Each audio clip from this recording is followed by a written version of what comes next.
Greetings students. So today we will read our next topic of chapter number 2 microorganisms.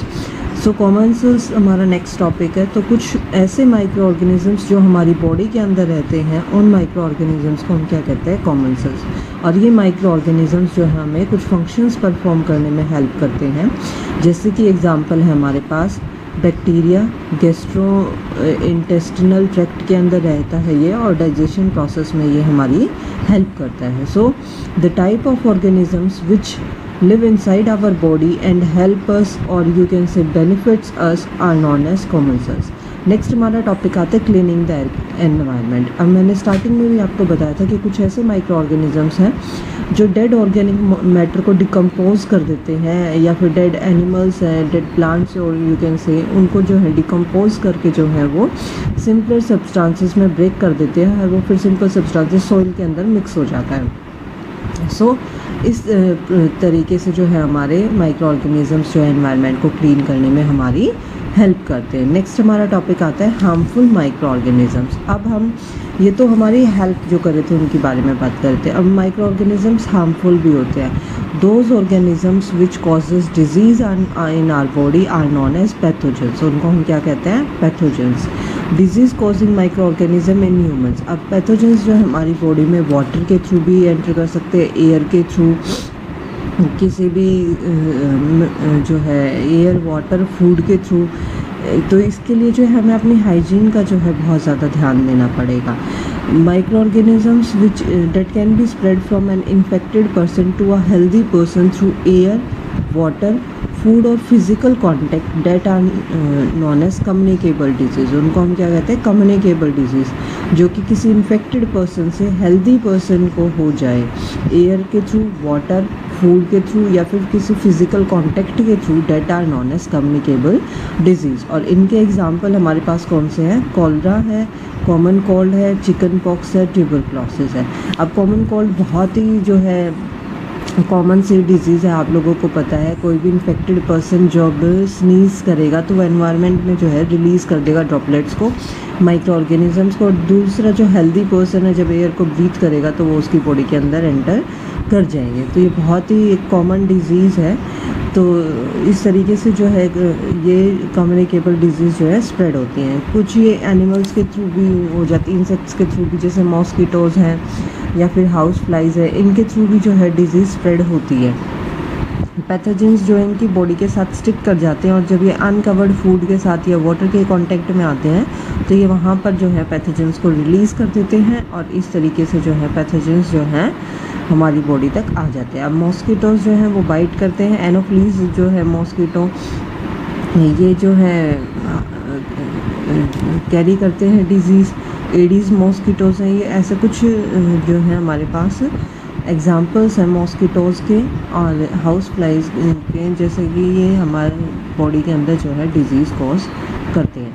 तो best way जो है इसको stop करने का एक यही है कि हम इनके ब्रीडिंग प्लेसेस को ही ख़त्म करते हैं. और ब्रीडिंग प्लेसेस जैसे जहाँ पर ये गार्बेज पे बैठते हैं या फिर कहीं पे भी जो स्टेगनेंट वाटर होता है वहाँ पर, तो हम बेस्ट वे यही है कि हम अपने एनवायरनमेंट को क्लीन रखें और इन माइक्रो ऑर्गेनिजम्स की जो है ब्रीडिंग प्लेसेस को ही हम स्टॉप कर दें. राइट.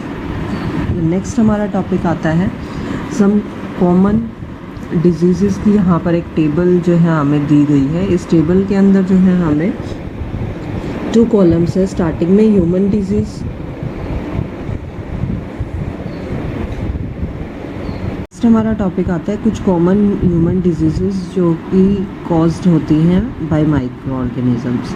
इसके अंदर हमें कुछ कॉलम्स दिए गए हैं. जैसे फर्स्ट कॉलम है ह्यूमन डिजीज़. इसमें ह्यूमन डिजीज़ बताया है, ट्यूबरक्लोसिस है, मीज़ल है, चिकन पॉक्स है. नेक्स्ट बताया है कौन से माइक्रो ऑर्गेनिजम्स जो हैं इनको कॉज करते हैं. Mode of transmissions means air के थ्रू या वाटर के थ्रू जो है स्प्रेड होती हैं. प्रिवेंटिव मेजर्स, अब जैसे ट्यूबरक्लोसिस है वो बैक्टीरिया से कॉज हुई. मोड ऑफ ट्रांसमिशन है उसका एयर के थ्रू जो है वो पास हो जाती है. तो प्रिवेंटिव मेजर्स क्या है, keep the patient in complete isolation. उसको जो है कंप्लीट आइसोलेशन में रखो. ठीक है. इस तरीके से जो है हम जो है इन डिजीज़ को स्टॉप कर सकते हैं. जैसे पोलियो है, वायरस है, एयर और वाटर के थ्रू जो है ये हो जाती है. तो इसमें क्या कर सकते हैं हम लोग, वैक्सीन जो है एक सूटेबल एज पे अगर हम उसको पहले ही प्रोवाइड कर देंगे तो जो है पोलियो जो है स्प्रेड नहीं होगा। अब नेक्स्ट हमारा टॉपिक आता है disease causing micro organisms in animals. मैंने आपको स्टार्टिंग में भी बताया था जब वैक्सीन वाला टॉपिक आया था कि डिजीज़ सिर्फ ह्यूमन बींग्स में ही नहीं, एनिमल्स और प्लांट्स में भी स्प्रेड होती है। माइक्रो ऑर्गेनिज्म जो है डिजीज़ जो है एनिमल्स में भी कॉज करते हैं, जैसे कि ये जो है डिजीज़ है एक एंथ्रेक्स जो है is a dangerous human and cattle disease caused by a bacterium called bacillus anthracis. ये जो है एंथ्रेक्स जो है बहुत ही डेंजरस है ह्यूमन बींग्स के लिए भी और कैटल के भी लिए। ये डिजीज़ ये एक बैक्टीरिया है जो कि डिजीज़ कॉज करता है और इस बैक्टीरिया का नाम है बैसिलियस एंथ्रासिस। ठीक है, ये फुट और माउथ डिजीज़ है। फुट और माउथ एक और डिजीज़ है कैटल्स की, ये वायरस के थ्रू होती है। बर्ड फ्लू है, ऐसे कुछ एग्जांपल्स हैं जो ये हमें एनिमल्स के अंदर डिजीज़ कॉज करते हैं। नेक्स्ट आता है disease causing micro organisms in plants. Plants के अंदर भी जो है ये कुछ डिजीज़ कॉज करते हैं, जैसे वीट है, राइस है, शुगर केन है, ऑरेंज है, इनके अंदर भी डिजीज़ कॉज करते हैं। रस्ट ऑफ वीट जो है वो कॉज्ड होती है फंगस की वजह से, और येलो वेन मोज़ेक जो है लेडी फिंगर की वो कॉज होती है वायरस की वजह से। तो ये कुछ ऐसे एग्जांपल्स हैं हमारे पास जो कि डिजीज़ कॉज करते हैं प्लांट्स के अंदर। इनको स्टॉप करने के लिए, इनको कंट्रोल करने के लिए जो है हमें जो है फंजीसाइड्स वगैरह हम यूज़ करते हैं ताकि जो है प्लांट्स हमारे अच्छे से ग्रो कर पाएँ और उनको जो है माइक्रोब्स अटैक ना करें। नेक्स्ट हमारा टॉपिक आता है फूड पॉइजनिंग। अब फूड पॉइजनिंग जो है वो किसकी वजह से होती है, जब हम स्पॉइल फूड जो है कंज्यूम कर लेते हैं। मींस जो फूड ख़राब हो चुका है माइक्रो ऑर्गेनिजम्स की वजह से, ऐसे फूड को जब हम चूज़ कर ले लेते हैं, कंज्यूम कर लेते हैं, तो हमें फूड पॉइजनिंग होता है। तो फूड जो है वो स्मेली हो जाता है, पॉइजनस हो जाता है और जो है इससे हम जो है बीमार पड़ जाते हैं। So it is very important for us to preserve the food. हमें अपना फूड जो है प्रिजर्व करना चाहिए। फूड प्रिजर्वेशन जो है वो हम कैसे कर सकते हैं, इसके लिए हमारे पास जो है कुछ मेथड्स होते हैं। सो फूड प्रिजर्वेशन के हमारे पास कुछ मेथड हैं। फर्स्ट मेथड है हमारे पास केमिकल मेथड। इसके अंदर हम क्या करते हैं, सॉल्ट और एडिबल ऑयल्स जो हमारे पास कॉमन केमिकल्स होते हैं जो कि माइक्रो ऑर्गेनिजम्स की ग्रोथ को चेक करते हैं, इसी वजह से हम जो है इनको प्रिजर्वेटिव्स कहते हैं। तो हम जो क्या करते हैं क्या करते हैं हम, जैसे पिकल्स वगैरह मम्मा बनाती है उसके अंदर सॉल्ट और ऑयल ऐड कर देती है मम्मा।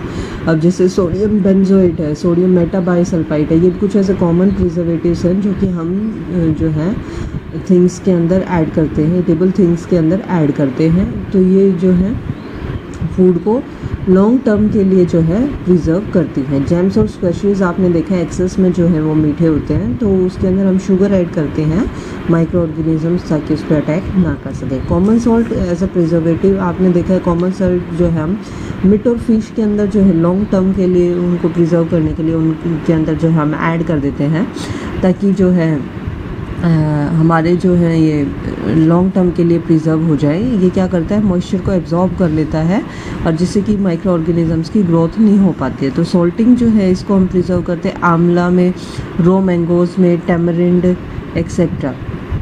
ओके, नेक्स्ट हमारा आता है शुगर एज प्रिजर्वेटिव।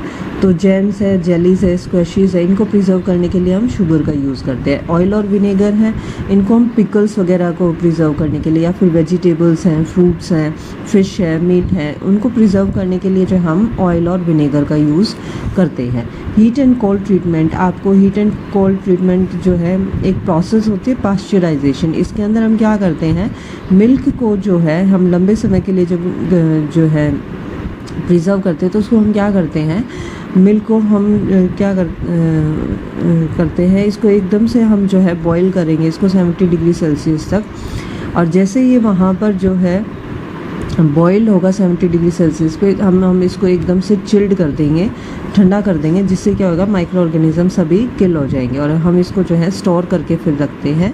सो इस प्रोसेस को हम कहते हैं पास्चराइजेशन। और ये जो है एक फ्रेंच साइंटिस्ट था लुइस पास्चर, उसने ये डिस्कवर किया था। तो हीट और कोल्ड ट्रीटमेंट करके भी हम जो है थिंग्स को प्रिजर्व कर सकते हैं। नेक्स्ट हमारा टॉपिक आता है स्टोरेज एंड पैकिंग। जब हम स्टोर करते हैं, इनको पैक करते हैं, तो हम क्या करते हैं, उनको एयर टाइट पैकेट्स में करते हैं ताकि सील होने के बाद उनको मॉइस्चर ना मिले, और मॉइस्चर जब तक नहीं मिलेगा तो माइक्रो ऑर्गेनिजम्स अटैक नहीं कर सकते हैं। नेक्स्ट हमारा टॉपिक आता है कैनिंग। कैनिंग एक अफेक्टिव वे है प्रिजर्व करने का फूड को, क्योंकि ये एयर टाइट कंटेनर्स होते हैं जिससे कि इन तक मॉइस्चर नहीं पहुंच पाता है। आपने देखा भी होगा जेम्स, वेजिटेबल्स और सॉफ्ट ड्रिंक्स वगैरह जो है इनकी बहुत ही जो है ये कैंस में होते हैं, तो उनके अंदर जो है एयर नहीं जा सकती है।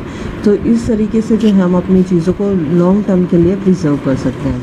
सो नेक्स्ट वीडियो में हम नाइट्रोजन फिक्सेशन टॉपिक करेंगे। Till then, thank you and have a nice day.